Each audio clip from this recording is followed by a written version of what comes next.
Tudo bem, pessoal?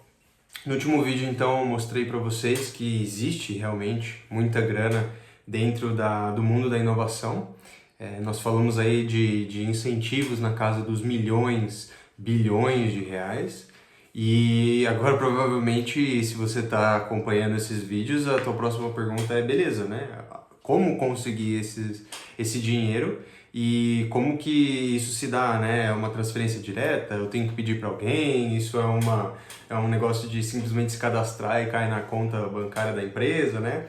E basicamente eu tô aqui para te dizer que existem 3 modalidades e a gente vai conversar sobre elas hoje, para você entender um pouco de como é que se dá essa dinâmica. Antes disso, eu gostaria de dar um pequeno aviso.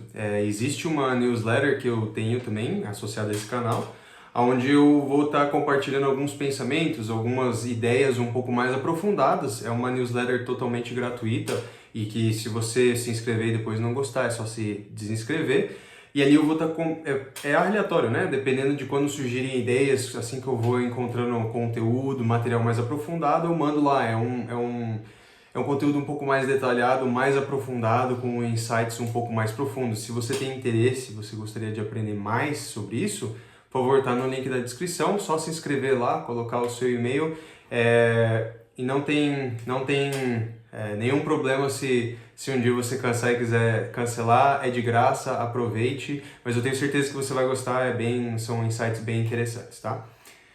Então, voltando pro vídeo, eu estava falando que existem 3 modalidades. Essas 3 modalidades eu vejo que elas atacam de maneiras diferentes a inovação. São incentivos que o governo ele já conseguiu criar.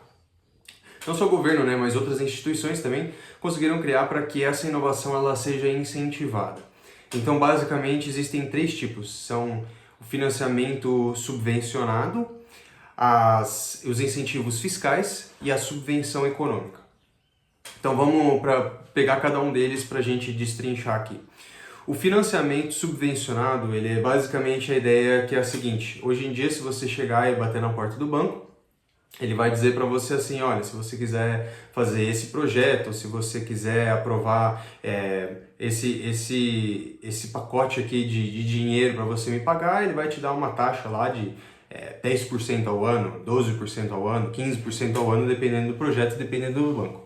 A ideia do financiamento subvencionado basicamente é fazer o quê? O governo ele coloca uma parte desses juros, ele paga, ele arca com essa parte desses juros e a gente consegue ter então uma taxa de juros muito menor.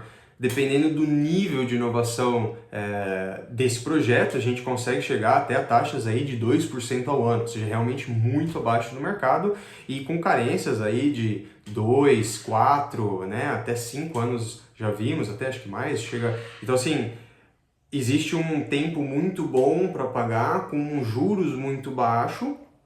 E isso permite com que a empresa que tenha bons projetos, tenha ideias boas e sabe que esse projeto ele vai dar um retorno, ela consegue pegar esse dinheiro emprestado, gerar caixa e assim que ela estiver gerando caixa, estiver tendo retornos, ela começa a pagar esse financiamento aos poucos ou de uma vez, enfim.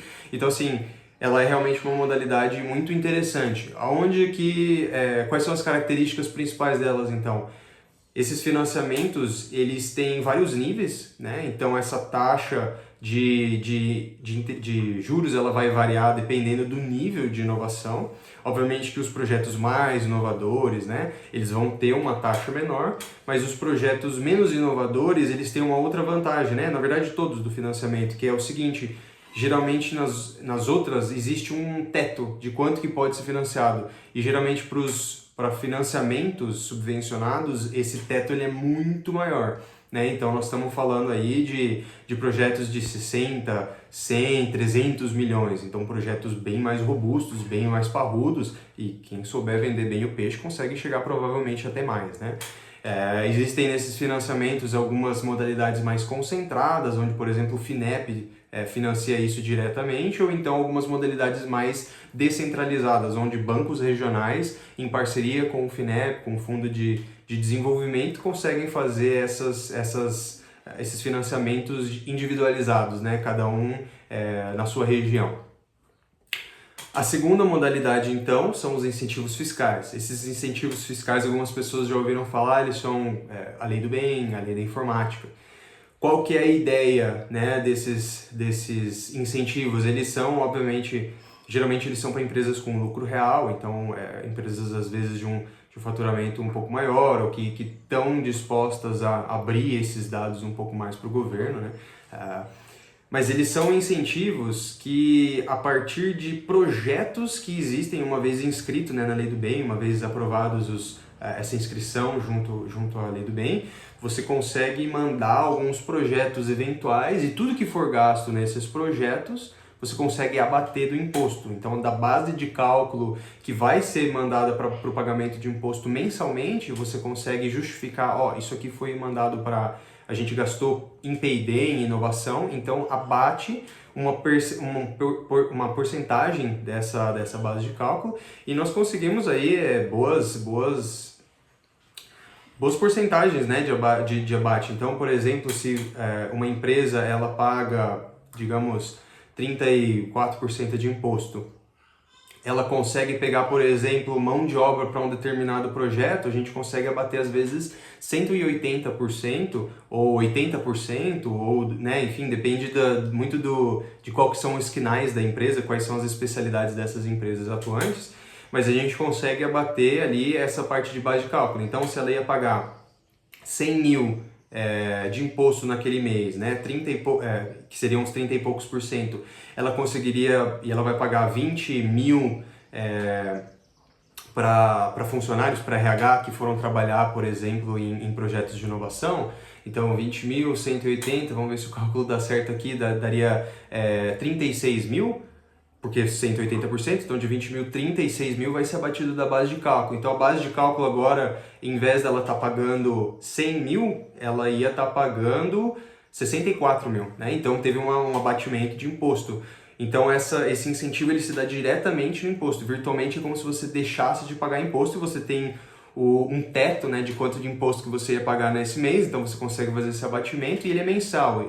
Então esse incentivo obviamente tem um teto ali dentro da margem de imposto que você ia pagar, só que ele é um projeto que é contínuo. Então, dentro de um ano, você consegue, se você, a empresa, ela tiver uma cultura de inovação, que é justamente o intuito desse tipo de incentivo, ela vai conseguir liquidando muito imposto ao longo do ano. E se ela tiver isso recorrente, ela conseguir aprender esse mecanismo de lei do bem, ela consegue basicamente deixar de pagar imposto. É uma baita, né? Dependendo de quanto de imposto que essa empresa, né? Qual que é o setor que ela está atuando, é uma boa margem de imposto e muito dinheiro que ela consegue economizar. Então, essas são os incentivos fiscais que também servem para inovação. A terceira categoria é a subvenção econômica. Tinha algumas pessoas conheciam ela antigamente como o fundo perdido, né? Basicamente, são alguns editais que alguns órgãos liberam, né?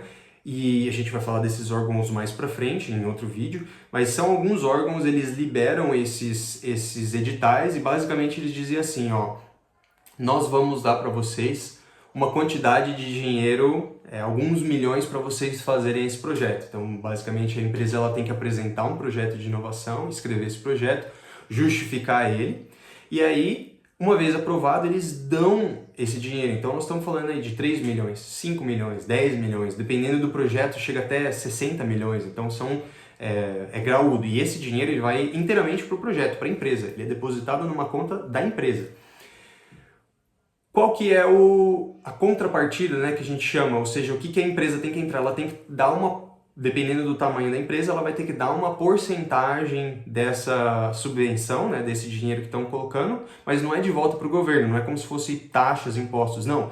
Isso é um dinheiro que vai diretamente para o projeto. Então é como se a empresa ela estivesse falando assim, olha, eu tenho skin in the game, né, que nem eles falam, eu acredito no meu taco, eu estou investindo nesse projeto, e é como se esses órgãos de subvenção eles falassem assim, bom, se você está acreditando nesse projeto, você está colocando 10, eu vou te dar 100 mil, por exemplo, né? Então eles multiplicam, como se multiplicasse esse dinheiro que estava sendo investido nesse projeto. Então é uma baita de uma oportunidade para as empresas que tiverem projetos mais arriscados. E essa é uma outra parte contraintuitiva.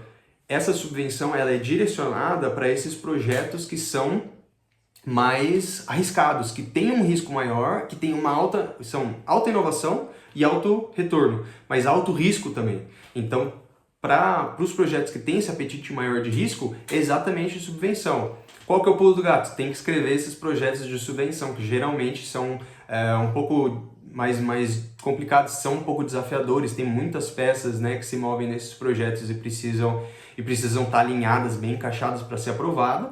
Mas uma vez aprovado, esse dinheiro, cara, ele é inteiramente da empresa ali, né? Então dá para, né, que nem eu falei no vídeo anterior, dá para fazer o financiamento aí de equipes inteiras, de maquinários inteiros e trazer até coisas importadas para projetos que vão ter um retorno, podem ter um retorno muito grande para a empresa. Então é o tipo mais disruptivo desses incentivos. As leis de incentivo, né, elas de incentivos fiscais, eles ajudam a criar essa cultura, e o financiamento, eles são para projetos que talvez tenham um teor um pouco menor de inovação, são para projetos que às vezes são muito grandes e não são comportados dentro da subvenção econômica, mas esses são os 3 mecanismos disponíveis. E aí nos próximos vídeos nós vamos comentar então da onde que vem, né? Quais são as organizações, as instituições que oferecem isso, como buscar isso na internet. E é isso. Se vocês tiverem alguma dúvida, ficou alguma coisa não clara, deixem aí nos comentários que a gente vai conversando. Não esqueçam de compartilhar isso com pessoas que possam se beneficiar. Se você puder, por favor, se inscreva no canal. E qualquer dúvida, estamos à disposição. Não esqueçam. E nos vemos.